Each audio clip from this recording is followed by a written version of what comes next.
You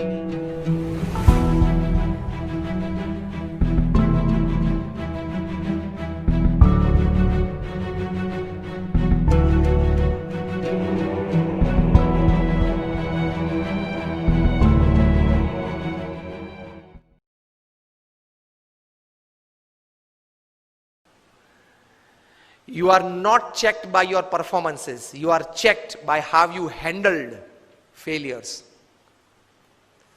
Fortune 500 के बारे में तो आपने सबने सुना है ना, Fortune 500 कंपनीज, उसमें से कहीं सीईओज को मैं मिला हूं, नेशनल इंटरनेशनल सेमिनार्स में हम मंच पे साथ में रहे हैं। अभी 2 साल पहले शिव खेरा और हम लोग साथ में थे, बहुत अच्छी बातचीत वार्तालाप हम मंच पे बैठे तब हुआ था। बड़े बड़े सीईओज को मैंने पूछा है, मल्टीनेशनल कंपनीज के सीईओज को, कि the person to whom you are paying more than 10 crore rupees per annum in salary, what do you ask them in their interviews? तो एक बड़े मल्टीनेशनल कंपनी के सीईओ ने मुझे पूछा था कि स्वामी, this is the first time I am asked this, कभी हमने ये नहीं सोचा था। मैंने बोला कि क्योंकि कई एग्जीक्यूटिव्स हैं, उनकी एनुअल तनख्वाह है 50 करोड़ 100 करोड़। मैं जागृत अवस्था में बोल रहा हूं।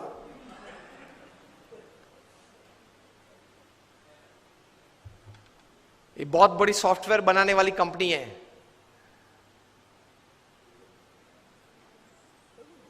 हाँ, इन्फोसिस नहीं, इंडियन कंपनी है, अमेरिकन कंपनी है। एलिसन उनका सीईओ है, Allison.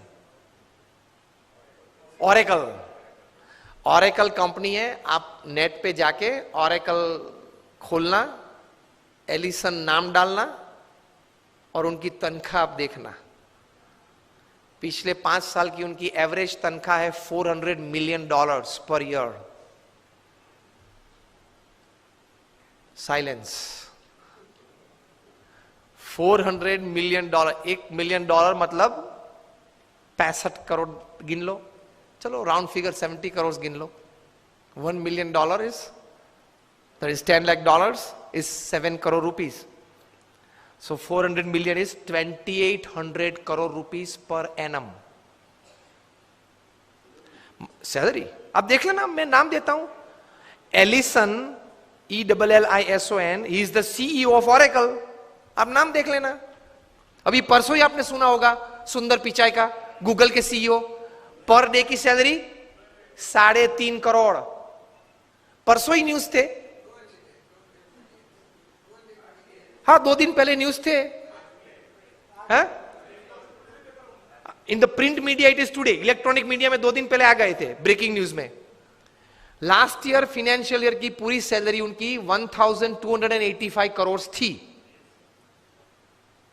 To be exact 1285.5 crore, मतलब रोज की तनख्वाह 3.5 करोड़ की। सुंदर पिचाई, गूगल के सीईओ, अब देख लेना। मैंने इनको पूछा, इनकी एमएनसी की टर्नओवर थी 2.5 लाख करोड़ की। हम दिल्ली में एक फंक्शन में साथ में थे, मंच पे बैठे थे। मैंने उनको पूछा कि दोज एग्जीक्यूटिव्स हुम यू पे मोर देन 10 करोड़ और 25 करोड़, उनको इंटरव्यू में आप पूछते क्या हो? क्योंकि उनके पास डिग्रीज तो एक्स्ट्रा ऑर्डिनरी है, he is a double MBA from LSE और हार्वर्ड, एकेडमिक्स तो पूछना नहीं है। इतनी बड़ी तनख्वाह देते हो तो वो 10-15 साल का अनुभव तो है उसको। 10-15 साल में उसने 50,000 करोड़ 1 लाख करोड़ मैनेज किए हैं, हर साल टर्नओवर किया है, ऐसी कंपनीज में ही बड़ी बड़ी पोजीशंस में वे रहे हैं।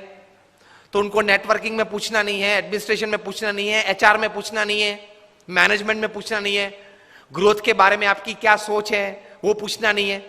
आप पूछते क्या हो उनको इंटरव्यू में? उन्होंने मुझे एक बहुत अच्छी बात बताई कि स्वामी जी, इन कक्षा के लोगों को जिनको हम ये प्रकार की तनख्वाह देते हैं, उनको इंटरव्यू में एक ही प्रश्न पूछते। I was like very surprised. मैंने बोला एक ही प्रश्न पूछते हो? कहा? और उनका उत्तर वे 20-25 मिनट तक देते हैं, तभी उत्तर पूरा बनता है। That was more surprising. I said what do you ask? He said हम एक ही प्रश्न पूछते और ये पूछते हैं, describe a big failure in your life and how did you handle it? प्रश्न क्या पूछते हैं इन कक्षा के लोगों को? Describe a big failure in your life. आपके परफॉर्मेंस के बारे में हमें कुछ पूछना नहीं है कि मैं पहली कंपनी में था, वहां 200% सेल बढ़ा दिया, दूसरी कंपनी में था, वहां 500% ग्रोथ कर दिया, वो हमें नहीं सुनना है। वो था आप लोग सब जो यहां बैठे हो, जो इंटरव्यू वाले देने आए हो, जिनको हम ये तनख्वाह देने वाले, सबके पास ऐसी ऐसी परफॉर्मेंस स्टोरीज है, ये कॉमन है, ये हमको नहीं पूछना है। पूछना क्या है? Describe a big failure of your life and how did you handle it. Simple. Performance से आपका कैलिबर का टेस्टिंग नहीं होता, वो तो किसी को भी चांस मिल जाता है, प्लेटफॉर्म मिल जाता है तो कूद लेता है। How did you handle failure? How did you handle a setback? How did you handle a fall in your life? That is important. क्योंकि अब रूटीन में जब हमारी अगर हमने आपको हायर कर लिया, रूटीन में हमारी कंपनी चलती होगी, तो आप तो अच्छा परफॉर्मेंस दिखाई नहीं वाले हो। लेकिन कंपनी में अगर बड़ी आफत आ गई तो आप क्या करोगे वो बताओ। बाकी तो आपकी जगह और कोई भी ये कंपनी चला लेगा। Isn't it a very important question? उसमें वो मल्टीनेशनल कंपनी के सीईओ ने मुझे बताया कि स्वामी, इसके उत्तर में उसको 20-25 मिनट हम देते हैं और उसमें भी हम ये जांच करते हैं कि किस प्रकार के विचार और प्रैक्टिसेस उसने अप्लाई किए, वो साइड में रखते हैं। किस प्रकार के एटीट्यूड्स उसने उस वक्त रखे, उस पे हम गौर रखते हैं। What we see in his answer is not what he thought during failure, not practicals what he applied to come out of that failure. What we see is what type of attitude he kept when he was a failure, when he met failure in his life. तो महान लोग ये परिस्थिति में इस प्रकार के attitudes रखते हैं। तो इसमें यह बात आती है गम खाने की। ये बहुत बड़ा विचार जो प्रमुख स्वामी महाराज ने दिए, उसमें कई प्रकार के ऐसे अर्थ आ जाते हैं। That is the greatness of life. How do you handle failures? Failure handle में सिर्फ आपका एटीट्यूड, एक ही शस्त्र आपके पास रहता है। हां, ऐसी परिस्थितियां जीवन में आएगी जब आपके मोबाइल नंबर में 400 फोन होंगे, किसको फोन करूं वो तकलीफ में आ जाएंगे आप। Even if you are the Sahara of thousands of homes, when you are lying बेसहारा in तिहार for 4 years, किसको फोन करूं? उनके मन में भी दिक्कत होगी ना कि अभी 4 साल से 10,000 करोड़ के रुपए के व्यक्ति तिहार में है, किसको फोन करते होंगे वो? मोबाइल में तो होंगे 1000 से ज्यादा नंबर। आपके सिटी के, बैंगलोर के किंग ऑफ द स्काईज जब भारत छोड़ना पड़ा, तब भारत का पासपोर्ट नहीं यूज कर पाए, डिप्लोमेटिक पासपोर्ट पे भाग गए ना। अभी वापस लाने की सब प्लानिंग चल रही है, आएंगे शायद, और अगर मुंह खोलेंगे बड़े बड़े तकलीफ में आने वाले हैं। तो फेलियर्स जब आते हैं तब एटीट्यूड्स किस प्रकार का रखते हैं, that is very important in life. Blame game चालू हो जाती है। तो यह व्यक्तिगत जीवन में है। तीसरा एक बात कार्य दृष्टि से कि कर्म करना हमारा अधिकार है, फल पे हमारा अधिकार नहीं है। If there are 100 things which are in your control that you can effect the end result, there are 1000 factors which are not in your control which can negatively effect the end result. Yes और no?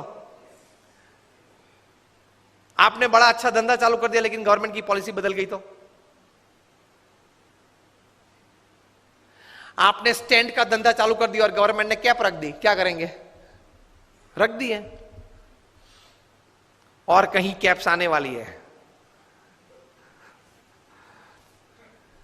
मतलब there are thousands of factors which are not in your control which can actually effect the end result.